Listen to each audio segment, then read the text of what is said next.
माता की आपको अभी मेरे बारे में कुछ बताया गया। मैं प्रोफेसर सचिन तिवारी, सदस्य हूँ मध्य प्रदेश निजी विश्वविद्यालय विनियामक आयोग में। मध्य प्रदेश में जितनी भी प्राइवेट यूनिवर्सिटीज हैं, वो यूनिवर्सिटीज में जितने कोर्स चलते हैं वो सब लोग एफिलिएशन हम लोगों से लेते हैं। उसमें कई मेडिकल यूनिवर्सिटीज भी हैं। उदाहरण के तौर पर Aurobindo Indore, Allen medical Bhopal, People's Bhopal, अभी चिरायू भी पाइपलाइन में है। हो सकता है नेक्स्ट ईयर से चिरायू भी प्राइवेट यूनिवर्सिटी हो जाए, और हो सकता है कि जबलपुर सुख सागर वो भी इस पाइपलाइन में है। इसके अलावा मालवांचल, इंदौर, अमलतास, उज्जैन, ये कुछ मेडिकल यूनिवर्सिटीज हैं जो जिनको एफिलिएशन हम देते हैं, कि जिनको कोर्स की परमिशन हम देते हैं। वैसे मैं यहाँ पर एलएनसी कॉलेज में प्रोफेसर हूँ। प्रोफेसर अचिन चूकी हमारे पुराने मित्र हैं, आदरणीय हैं। आपके जिन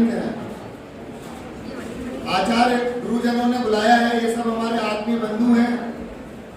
और मुझे जान के बहुत खुशी हुई कि इतने अच्छे लोग एमबीबीएस, एमडी जो कर रहे हैं, जिन्होंने ऑल इंडिया में इतनी अच्छी रैंक हासिल की है, आज वो इतने अच्छे काम में लगे हैं, आप लोगों को पढ़ाने के काम में लगे हुए। तो एक बार मैं आप सबसे आग्रह करता हूं कि आप सब इस टीम के लिए ताली बजाएं।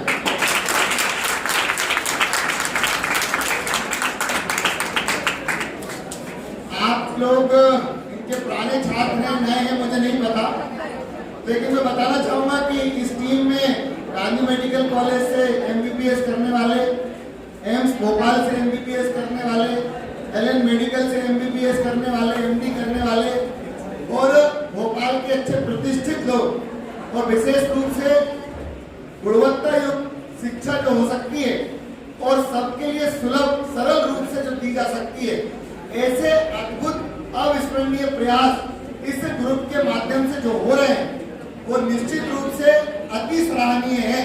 और हमें इस पूरे प्रदेश में, इस इकोसिस्टम में, इस एजुकेशन सिस्टम में इस तरीके के लोगों को सपोर्ट भी करना है और आगे इनको लेकर भी आना है, ताकि आप जैसे भविष्य के देश के युवाओं को तैयार करने के लिए ऐसे अनंत ऊर्जा से भरे हुए लोगों का इस्तेमाल, उपयोग इस देश के लिए हो सके।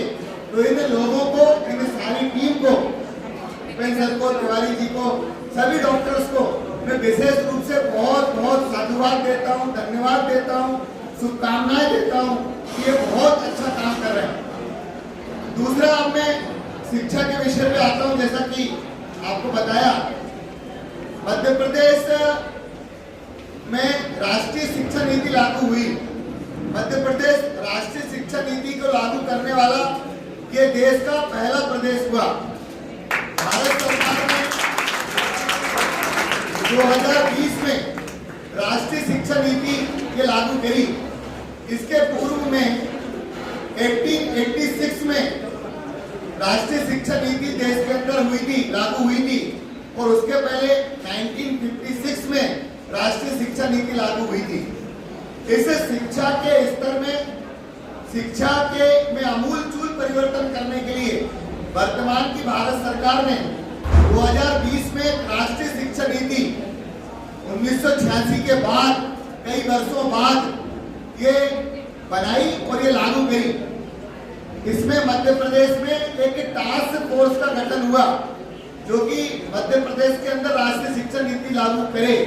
सौभाग्य से मैं उस टास्क फोर्स का भी मेंबर हूँ, और मध्य प्रदेश के अंदर उस राष्ट्रीय शिक्षा नीति को लागू करने के संदर्भ में जो पॉलिसी बनाने का काम होता है, जो नियम बनाने के काम होते हैं, वो नियम और पॉलिसी के संबंध में हम लोग निर्णय लेते हैं, बैठक करते हैं। आपको जान के प्रसन्नता होगी कि वर्तमान में भारत सरकार ने जो राष्ट्रीय शिक्षा नीति 2020 बनाई है और मध्य प्रदेश सरकार ने सबसे पहले उसको लागू किया है।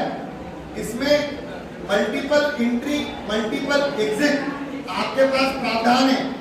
इसमें यदि बीच में आपकी डिग्री छूट जाती है तो भी आप अपना रोजगार भविष्य में पा सकें, इसलिए 1 year certificate course, 2 year diploma course, 3rd year degree course और 4th year post graduate course का भी प्रावधान रखा गया है। मतलब भविष्य में आप जिस भी मेडिकल के विशेष क्षेत्र में जाने वाले हैं और जो भी कोर्स करने वाले हैं, उस कोर्स में कई बार ऐसा होता था कि 2 साल पढ़कर, 3 साल पढ़कर और हम आगे यदि अपनी शिक्षा को कंटिन्यू नहीं रख पाते थे तो हमारे उतने साल भी खराब होते थे और हमारी जो फीस आदि जो खर्च होता था वो भी खराब हो जाता था। लेकिन भारत सरकार ने इसमें सोचा कि बच्चे ने जितना भी पढ़ा है उसके ज्ञान का उपयोग वो अपने जीवन में कर सके।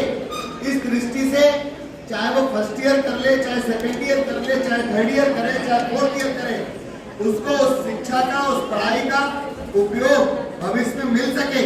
ऐसे बहुत सारे प्रावधान राष्ट्रीय शिक्षा नीति में किए गए। इसके अलावा ऐसे प्रावधान भी किए गए हैं कि आप किसी कॉलेज में पढ़ाई करते हैं, अभी आज ही यदि आपने न्यूज़पेपर पढ़ा तो शायद ध्यान दिया होगा, राजीव गांधी प्रौद्योगिकी विश्वविद्यालय जो मध्य प्रदेश का एकमात्र तकनीकी शिक्षा विश्वविद्यालय है, उन्होंने एकेडमिक काउंसिल में एक प्रस्ताव पास किया कि हमारे छात्र जो NIT और IIT में पढ़ने जाएंगे तो उसके एकेडमिक क्रेडिट ट्रांसफर को लेके उन्होंने उसमें निर्णय लिया।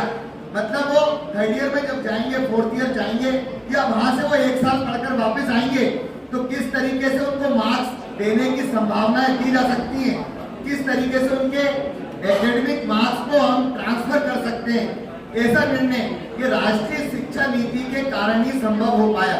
मतलब आज के समय में आप जिस भी कॉलेज में पढ़ने भविष्य में जाएंगे या जो भी शिक्षा ग्रहण करेंगे उसमें आगे के भी अवसर आपके लिए सभी यूनिवर्सिटीज के बीच में स्टूडेंट एक्सचेंज प्रोग्राम या क्रेडिट ट्रांसफर स्कीम या इवन एक साथ 2 कोर्स, यदि मान लीजिए आप एक रेगुलर कोर्स कर रहे हैं तो साथ में कोई डिप्लोमा या सर्टिफाइड कोर्स भी कर सकते हैं। ऐसे multiple entry, multiple exit programme. और सबसे बड़ी बात, देश के लेवल पर एकेडमिक बैंक ऑफ क्रेडिट, मतलब आपके जो मार्क्स होंगे, आपकी जो डिग्री होगी, आपने जो मेहनत करी होगी, वो एक नेशनल पोर्टल पे जाएगी। उस नेशनल पोर्टल पे देश का कोई भी संस्थान उसको कैच कर सकता है, उसको अर्न कर सकता है, उसको इंक्लूड कर सकता है। तो आप आसानी से संस्थान बदलना या शिक्षा में अपने हिसाब से भविष्य में कोई परिवर्तन करना, वो सारी चीज करने में सक्षम होंगे। ऐसा राष्ट्रीय शिक्षा नीति के माध्यम से ये चीजें हो रही। अंत में आपसे मैं ये कहना चाहूंगा कि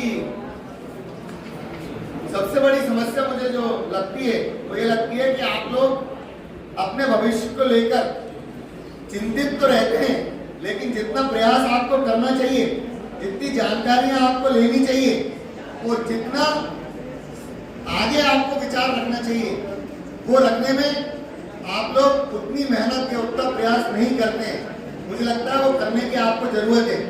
अपने दिमाग को पूरी तरीके से खुला रखने की जरूरत है, अपनी बाउंड्रियों को तोड़ने की जरूरत है और अपने जीवन में आने वाली सभी संभावनाओं के बारे में जानकारी एकत्रित करना, आगे भविष्य को लेकर पूरी जिम्मेदारी के साथ, कमिटमेंट के साथ, प्रामाणिकता के साथ उस जीवन के रास्ते पर आगे बढ़ना। निश्चित रूप से आपको अपने जीवन में जो भी आप रास्ते का चुनाव करेंगे, यदि आप पूरी प्रामाणिकता से, कमिटमेंट के साथ काम करेंगे, आप भरोसा करिए आपको निश्चित रूप से सफलता मिलेगी। 1% भी आप अपने अंदर 1% भी आप अपने अंदर आशंका को न आने दें, आप 1% भी अपने अंदर नकारात्मकता को न आने दें।